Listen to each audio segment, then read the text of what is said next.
सबों को जय मसीह की हिंदी बाइबल स्टडी सीरीज में आप सबों का स्वागत है। अगर आप इस चैनल में नए हैं तो कृपया इस चैनल को सब्सक्राइब कीजिए ताकि जो भी नया वीडियो अपलोड होता है उसका नोटिफिकेशन आपको मिले। और अगर इन बाइबल अध्ययन से आप सबों को फ़ायदा हुआ है तो कृपया इसे दूसरों के साथ शेयर करें ताकि उन्हें भी ये फ़ायदा मिल सके।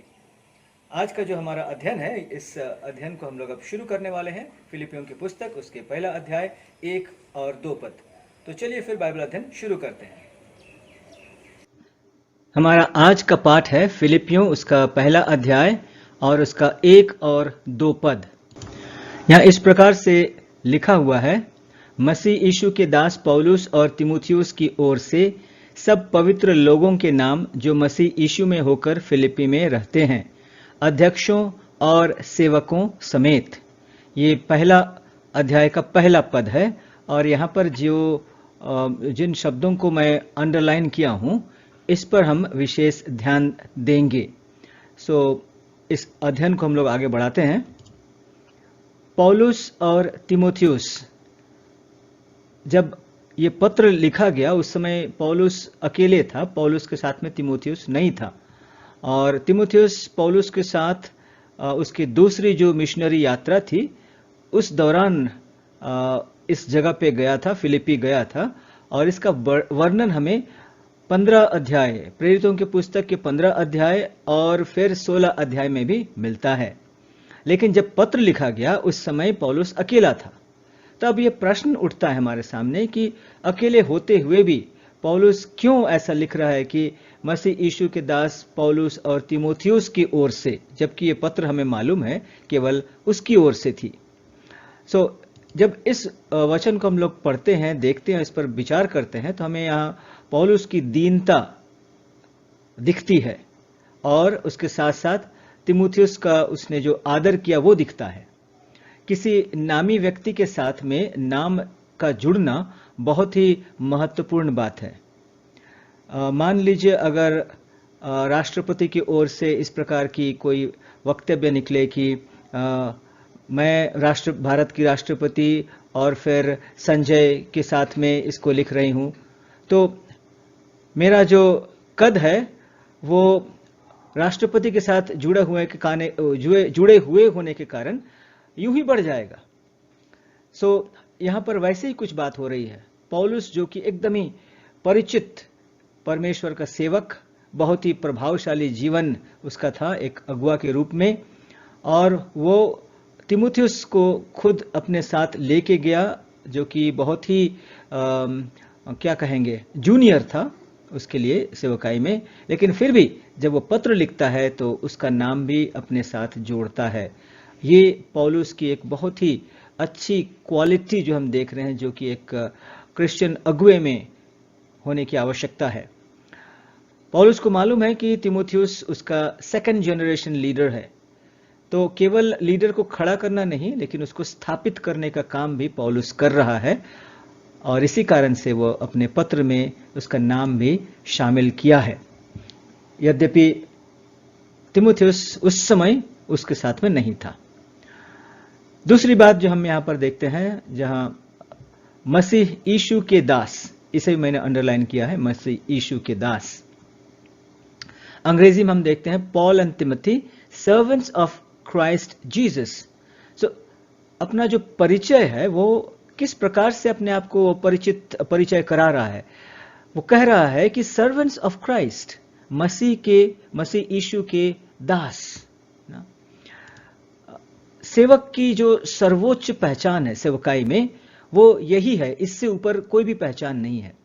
एक सेवक सेवकाई में जो भी अपना जीवन दिया है वो सेवक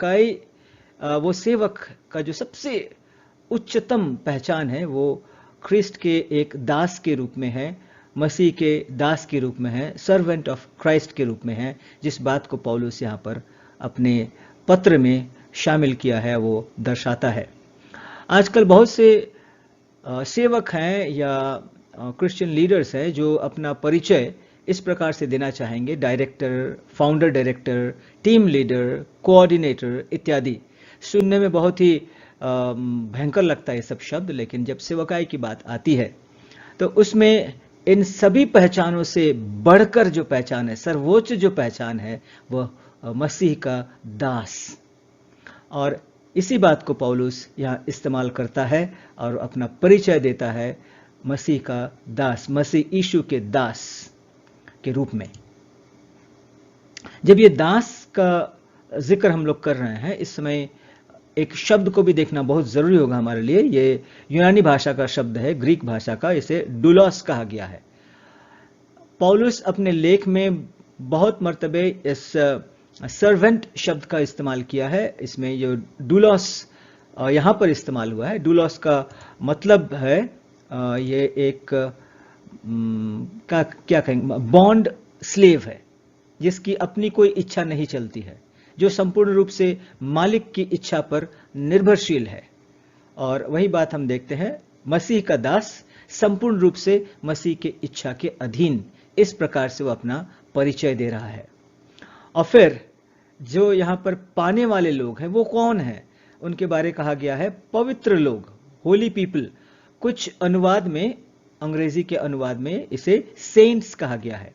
तो सेंट्स ऐसा नहीं कि उनके नाम पे कोई हॉस्पिटल का नाम रखा जाए या स्कूल का नाम रखा जाए, लाइक सेंट हेलेना, सेंट फलना या जो भी हो, ऐसी कोई बात नहीं है। सेंट कहने का मतलब या होली पीपल कहने का मतलब वो व्यक्ति जो ख्रीस्ट के लहू में अपने आप को शुद्ध किए हैं, अर्थात अपने पापों के लिए पश्चाताप किए हैं, अपना जीवन ख्रीस्ट में समर्पित किए हैं, नया जीवन प्राप्त करके एक नए सिरे से, नए रूप से जीना शुरू किए हैं। सो मसीह के लहू से शुद्ध किए गए लोग, संसार से अलग किए गए लोग और मसीह में होकर जो आगे बढ़ रहे हैं, ऐसे लोग, इन्हें यहां पर संत कहा गया है, अर्थात सभी वो विश्वासी जिन्होंने अपना जीवन ख्रीस्ट में समर्पित किया है। और फिर यहां कहा गया अध्यक्षों, ओवरसियर्स, ये आत्मिक अगुवे हैं जो उन्हें नेतृत्व प्रदान करते हैं और आत्मिक जीवन में उनकी मार्गदर्शन करते हैं, उन्हें यहां पर कहा गया है ओवरसियर। और इसके बाद है सेवकों, डीकन्स यहां कहा गया है, डायाकोनोस ग्रीक भाषा में इस्तेमाल हुआ है। ये एक स्टुअर्ड जैसे हैं, जो उनके जो भौतिक जरूरतों को देख रेख करने वाले। तो यहां पर जो अध्यक्ष कहा गया है, ओवरसियर, ये एक प्रकार से कहा जाए तो शेपर्ड है, जो उनके विश्वासियों के आत्मिक जीवन की देखभाल करते हैं, उन्हें आत्मिक जीवन बढ़ाते हैं। और उसके साथ साथ कलीसिया में जितने भी डीकन, अर्थात जो भौतिक जरूरतों में अपना योगदान देते हैं, कार्य करते हैं, उनको, इन सबों को वो संबोधित करता है। और इसके आगे हम बढ़ते हैं, दूसरा पद जो है उसमें ऐसा लिखा हुआ है, हमारे पिता परमेश्वर और प्रभु यीशु मसीह की ओर से तुम्हें अनुग्रह और शांति मिलती रहे। यहां पर हम अंग्रेजी में भी देखते हैं, grace and peace to you from God our father and the Lord Jesus Christ. अनुग्रह, ये कैसी अनुग्रह की बात पौलुस कर रहा है? क्या ये उद्धार देने वाली अनुग्रह है, जिसके बारे हम इफिसियों की पुस्तक उसके दूसरे अध्याय के 8 पद में पाते हैं, क्योंकि विश्वास के द्वारा अनुग्रह ही से तुम्हारा उद्धार हुआ है। ऐसा नहीं हो सकता है, क्योंकि पौलुस एक पद में उन्हें संतगण के रूप में परिचित करा चुका है। तो इस अनुग्रह की, जो अनुग्रह हमें उद्धार देता है, उसकी आवश्यकता नहीं है, क्योंकि वे उद्धार प्राप्त लोग हैं। तो फिर कैसे उद्धार के बारे में पौलुस बात कर रहा है? यहां पर ये पवित्रकरण का जो अनुग्रह है, उस अनुग्रह के बारे में बात कर रहा है पौलुस। सैंक्टिफाइंग ग्रेस, उद्धार देने वाला अनुग्रह नहीं, बल्कि पवित्रीकरण करने वाला अनुग्रह, क्योंकि वे उद्धार प्राप्त लोग हैं। उद्धार प्राप्त जीवन, मसीह के भय में जीने के लिए, एक पवित्र रूप में जीने के लिए जो अनुग्रह चाहिए, जो हमें प्रत्येक दिन के जीवन में अपने आप को शुद्धिकरण करने में और ख्रीस्ट के अनुसार चलने में सहायता करता है, उस अनुग्रह के बारे में वो कह रहा है। प्रभु के द्वारा जो आत्मा है, हम उसी तेज में अंश अंश करके बदलते जाते हैं। ये एक ट्रांसफॉर्मेशन की बात है, जो पहली दूसरा कुरिन्थी की पुस्तक उसके 3 अध्याय के 18 पद में हम पाते हैं। पौलुस इसी विषय में कह रहा है कि जो एक अंश अंश करके बदलते जाने की जो प्रक्रिया है, ट्रांसफॉर्मेशन जो है, इसमें प्रत्येक दिन जो शुद्धिकरण की जो ग्रेस, अनुग्रह चाहिए, उस ग्रेस के बारे में कह रहा है पौलुस। और इतना जानते हैं कि जब वह प्रकट होगा तो हम उसके समान होंगे। पहला यूहन्ना उसके 3 अध्याय के 2 पद में है। ये उस ट्रांसफॉर्मेशन के जो लक्ष्य है, गोल है, उसके बारे में बताता है कि इतना जानते हैं जब वो प्रकट होगा हम उसके समान होंगे। सो मसीह के स्वभाव में जब हम बदलते जाते हैं, इसका लक्ष्य क्या है? हम मसीह के समान होंगे जब वो प्रकट होगा, ताकि हम उसे वैसा ही देखेंगे जैसा वो है। इस पद में आगे वैसा लिखा हुआ है, पहला यूहन्ना उसके 3 अध्याय के 2 पद में। तो इस प्रकार की ग्रेस के बारे में पौलुस कह रहा है। और उसके बाद ये शांति है, एंड पीस लिखा गया है। सो हमें इस क्रम को देखना बहुत जरूरी है। अनुग्रह के बाद वो शांति को जिक्र कर रहा है। जब उन दिनों के यहूदियों के बारे में हम बात करते हैं तो वे शालोम कहा करते थे ग्रीटिंग्स के लिए, लेकिन पौलुस यहां पर उससे आगे बढ़कर कुछ बातों को कह रहा है। वो परमेश्वर के अनुग्रह को स्मरण कर रहा है, उसके साथ साथ में शांति को भी जोड़ रहा है, लेकिन शांति को अनुग्रह के बाद रखा है। क्योंकि जब तक हमारे जीवन में परमेश्वर के साथ जो परमेश्वर का अनुग्रह के कारण से जो शांति स्थापन होने की जो बात है वो नहीं होती है, तब तक वो पीस की बात, शांति की बात नहीं होती है। तो इस बात को हम लोग देखें, परमेश्वर के साथ शांति। अतः जब हम विश्वास से धर्मी ठहरे तो अपने प्रभु यीशु मसीह के द्वारा परमेश्वर के साथ मेल रखें। ये मेल मिलाप वाली जो शांति जिसके बारे में रोमियो में कहा गया है 5:1 में, ये उससे एक कदम आगे बढ़कर है। ये तो शुरुआत की है जब हम प्रभु में आते हैं। परमेश्वर के साथ में हमारा जो संबंध था वो एक दुश्मनी का था, उसमें शांति स्थापित हुआ। लेकिन इसके बाद जो हम देखते हैं, जिस बात को पौलुस यहां पर कह रहा है, वो ये दूसरा वाला है। परमेश्वर की ओर से, फ्रॉम गॉड, जो यहोवा पर भरोसा रखते हैं वे सियोन पर्वत के समान है जो टलता नहीं वरन सदा बना रहता है। ये वो शांति है जो हम परमेश्वर में भरोसा रखने के कारण पाते हैं प्रत्येक दिन के जीवन में। चाहे परिस्थिति कितनों भी चुनौती से भरा क्यों ना हो, चाहे परिस्थिति कितना भी जटिल क्यों ना हो, हमारा यह विश्वास होता है कि परमेश्वर के पास इसका उत्तर है, इसका उपाय है। और इस कारण से कठिनाइयों के बीच में भी जो शांति हम अनुभव करते हैं, निरंतर अनुभव करते हैं, उस शांति के बारे में पौलुस कह रहा है। हमारे अस्तित्व की गहराई में आत्मा की एक अलौकिक शांति के बारे कह रहा है। किसी भी परिस्थिति में कोई भी किसी प्रकार की चुनौती क्यों ना हो, हमें मालूम है कि परमेश्वर सभी बातों पर नियंत्रण रखता है। और इस विश्वास के कारण जो शांति हमें प्राप्त होती है, उस शांति के बारे में पौलुस यहां पर कह रहा है।